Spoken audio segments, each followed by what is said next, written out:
Hello everyone, good evening. मैं शरद यादव एक बार फिर से आप सभी का स्वागत है आपके अपने यूट्यूब चैनल ग्लैंस एकेडमी पर। दोस्तों, आज हम लोग बात करेंगे यूपीएससी प्रीलिम्स 2024 जो कि 16 जून को आयोजित होने वाला है। इस पर मैंने आप लोगों से कल आप लोगों की राय भी मांगी थी ग्लैंस एकेडमी टेलीग्राम चैनल पे पोस्ट करके कि कितने ऐसे एस्पिरेंट हैं जो इस बार यूपीएससी प्रीलिम्स 2024 का एग्जाम दे रहे हैं।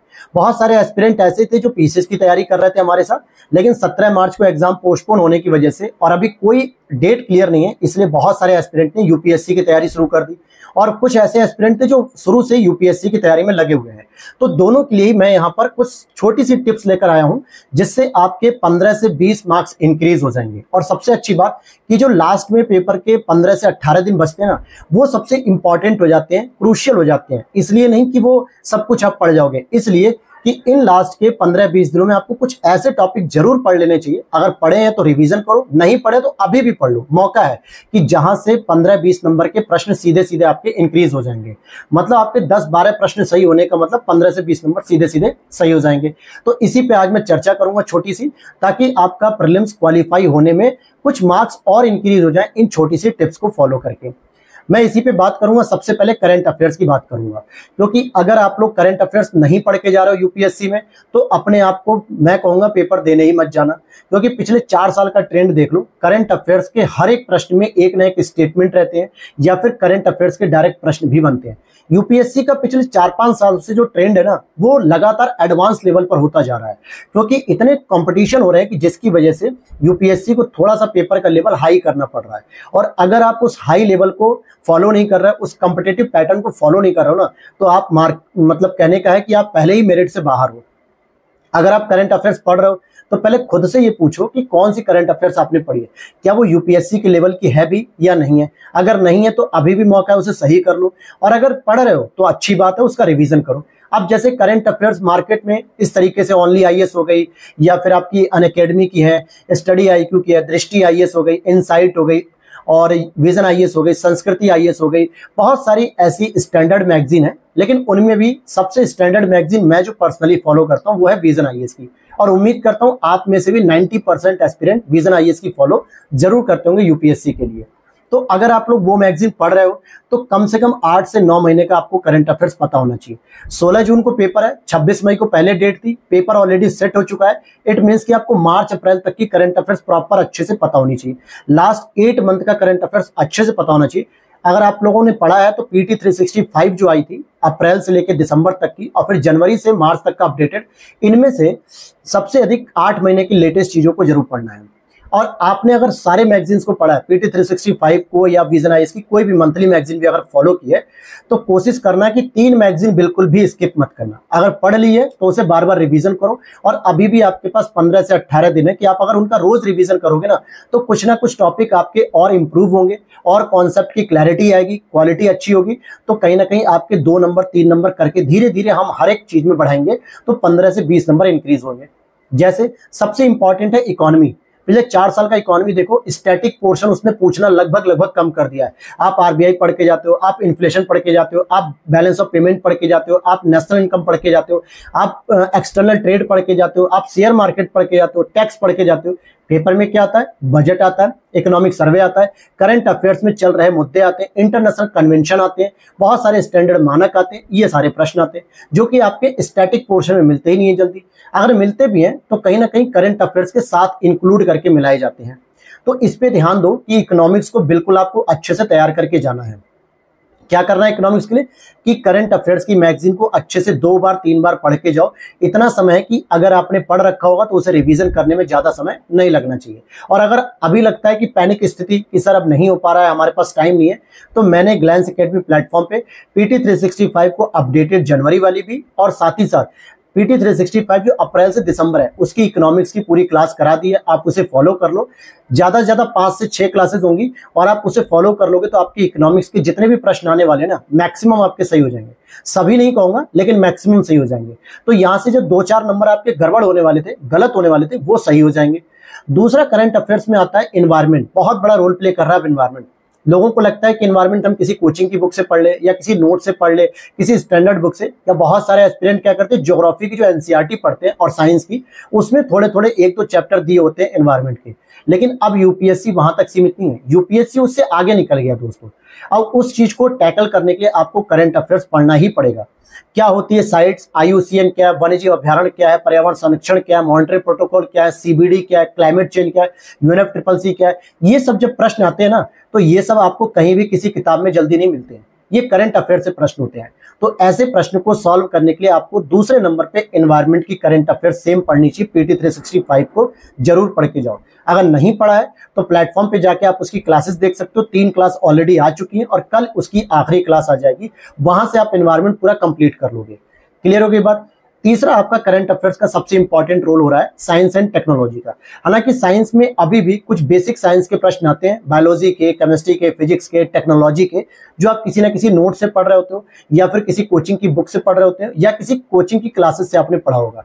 लेकिन धीरे धीरे अब देखोगे कि इसमें भी जो एडवांस टेक्नोलॉजी हो रही है, जैसे इसरो को देख लो, डीआरडीओ को देख लो, लगातार जो है कि नए नए एडवांस टेक्नोलॉजी के द्वारा मिशन तैयार कर रहे हैं, या फिर डीप फेक एआई देख लीजिए, चैट जीपीटी देखिए, आईओटी देखिए, ब्लॉकचेन तकनीक देखिए, सरोगेसी देखिए, तो ये रोबोटिक्स हो गया।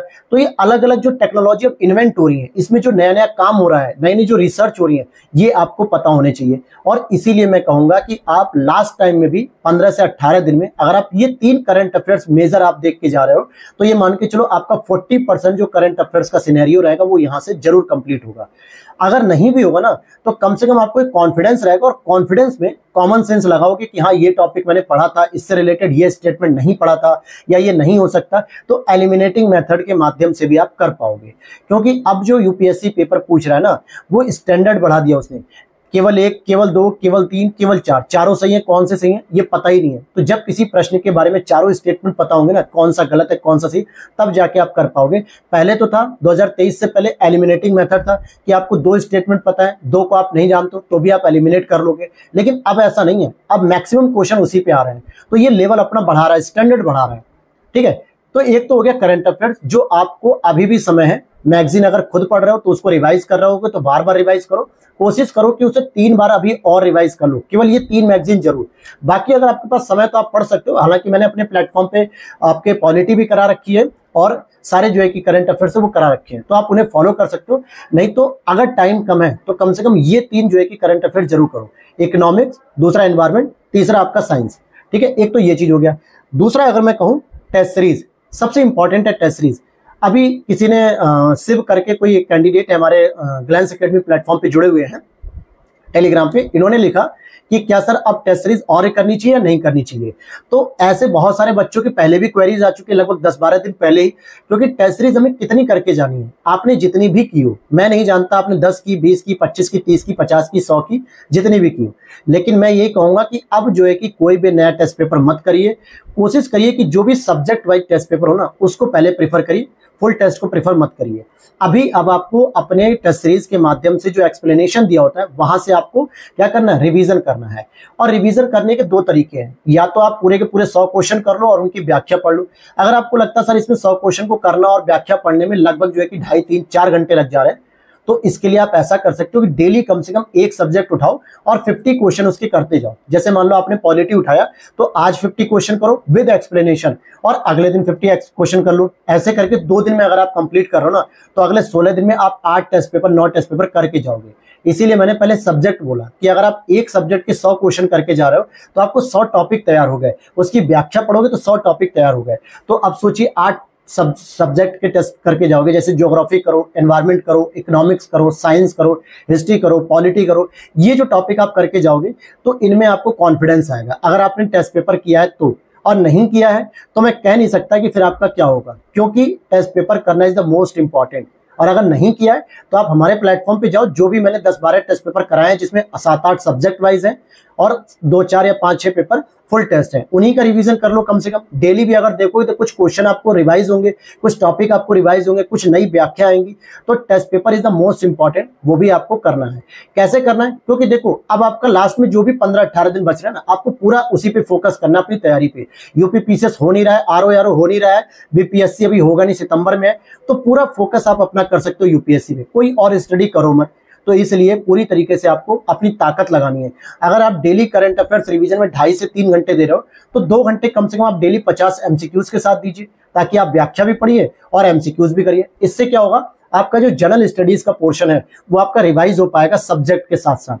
समझ में आ गई? अगर मान लो आप साइंस का कोई पेपर कर रहे हो, फुल टेस्ट वाला नहीं करके, पूरे साइंस के 100 क्वेश्चन है, तो उसमें लगभग 50 टॉपिक जब आप पढ़ोगे, 50 क्वेश्चन, तो 50 अलग अलग टॉपिक होंगे, उसकी व्याख्या पढ़ोगे तो आपको वो टॉपिक रिवाइज होगा। जैसे मान लीजिए कोई टॉपिक ऐसा हो सकता है सरोगेसी के नियम को लेकर हो, कोई बायोलॉजी से रिलेटेड हो, कोई फिजिक्स से रिलेटेड हो, तो ऐसे करके आपको टॉपिक वो तैयार होंगे। एक आध क्वेश्चन इसरो से होगा, कोई नासा से होगा, कोई PSLV से होगा, कोई चंद्रमा मिशन से होगा, कोई मंगल मिशन से होंगे। तो इस तरीके से टॉपिक आपके तैयार होते जाएंगे। तो ये इंपॉर्टेंट है, ठीक है। 2 काम आपको ये करने हैं हर हाल में, और अगर इन दोनों कामों को मैं टारगेट करूं तो कम से कम 6 घंटे में आप ये दोनों काम कर लोगे। एक और टिप पॉइंट दूं, जिसे हम कहेंगे बोनस टिप, कि कुछ भी अब नया मत पढ़ना, कोई भी नया सोर्स मत फॉलो करना, केवल करंट अफेयर्स को आप फॉलो कर सकते हो। अगर अभी तक नहीं देखा है ना, तो करंट अफेयर्स जरूर देख के जाओ, नहीं देखोगे तो नुकसान उठाओगे, ये चीज जान लो।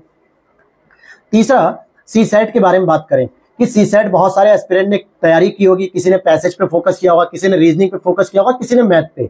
लेकिन मैं सलाह देता हूं कि अगर किसी एक चीज को फोकस करके जाओगे तो आपका सीसैट क्वालिफाई नहीं होगा, क्योंकि आपको चाहिए 66 नंबर, इट मीन्स की 33%, और 80 क्वेश्चन आते हैं, उसका जब 33 निकालोगे तो 66% के आसपास आएगा। या क्वेश्चन की बात करूं तो लगभग 27-28 क्वेश्चन आपके सही होने चाहिए नेगेटिव मार्किंग को कट करने के बाद।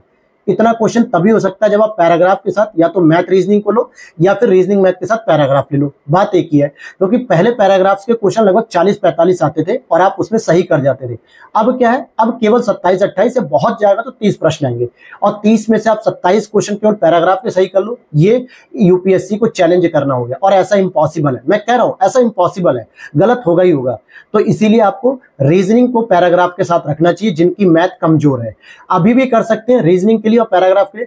पैराग्राफ के लिए हमारे टेलीग्राम डिस्कशन ग्रुप में एक एस्पिरेंट ने डाला था, नवीन तंवर करके एक यूट्यूबर है, जो कि उन्होंने अभी हैप्पी वैली करके एक चैनल बनाया है। वहां पर उन्होंने पैराग्राफ के लिए 17 घंटे की मैराथन डाली है। मैं उसका लिंक डिस्क्रिप्शन बॉक्स में लगा दूंगा या फिर टेलीग्राम पे पोस्ट कर दूंगा, ठीक है। आप उसे देख लोगे, 17 घंटे की अगर मैराथन है। अब आप कहोगे सर हम कैसे करेंगे? देखो, करने के लिए अगर जज्बा होगा ना तो आप कर लोगे। मैं कह रहा हूं पूरी मत देखो, आप उसके स्टार्टिंग के 8 से 10 घंटे की वीडियो को देख लो, थोड़ा स्पीड बढ़ा के देख लो, 5-6 दिन में देखो, एक साथ मत देखो। डेली 1.5 घंटे 2 घंटे का पैसेज रखो अपनी डेली लाइफ में, कि मुझे अगले 10 दिन तक लगातार 1.5 से 2 घंटे पैसेज देखने हैं। और अगर स्पीड 1.25 है तो और जल्दी होगा। उससे जो उन्होंने बताया है नवीन जी ने, उसमें किस पैटर्न से आपको पेपर सॉल्व करना है, किस तरीके से आपको पैसेज को सही करना है, वो आपकी एक्यूरेसी बढ़ेगी। क्लियर हो गई? रीजनिंग को आप करने के लिए यूट्यूब पे बहुत सारे प्लेटफॉर्म है, बहुत सारे टीचर्स के हैं। गिने चुने 8-10 चैप्टर मेन अगर आप डेली करते हो तो कहीं ना कहीं आपका रीजनिंग में कॉन्फिडेंस आ जाएगा। बस इतनी चीजों को करके जाना है। अब बहुत सारे एस्पिरेंट कहेंगे सर हमने पीवाईक्यू नहीं किया, पीवाईक्यू कर रहा है। अगर किए हैं तो रिवाइज करो, नहीं किए तो नया मत करो, क्योंकि यूपी पीसीएस आरओ या बिहार पीसीएस नहीं है कि जो प्रश्न रिपीट होते हैं। पीवाईक्यू का जो यूपीएससी में ओरिजिनल मतलब होता है वो ये होता है कि आप वहां से कुछ सेलेक्टेड चैप्टर्स को उठाओ, ताकि ट्रेंड एनालिसिस करो कि हाँ ये चैप्टर सबसे इंपॉर्टेंट है और यहां से हमें पढ़ना जरूरी है, तो वो चीज होती है। लेकिन पीवाईक्यू से कोई क्वेश्चन रिपीट नहीं होता यूपीएससी में, रेयर ही है। 100 में से 1 क्वेश्चन रिपीट हो जाए, इसे हम रिपीट नहीं कहते हैं। यूपी पीसीएस में देखो 100 में से 20-20 क्वेश्चन रिपीट हो जाते हैं तो वेटेज मिलता है, लेकिन 100 में से 1 क्वेश्चन 2 क्वेश्चन अगर यूपीएससी रिपीट भी कर रही है तो उसका कोई बेनिफिट नहीं होता है।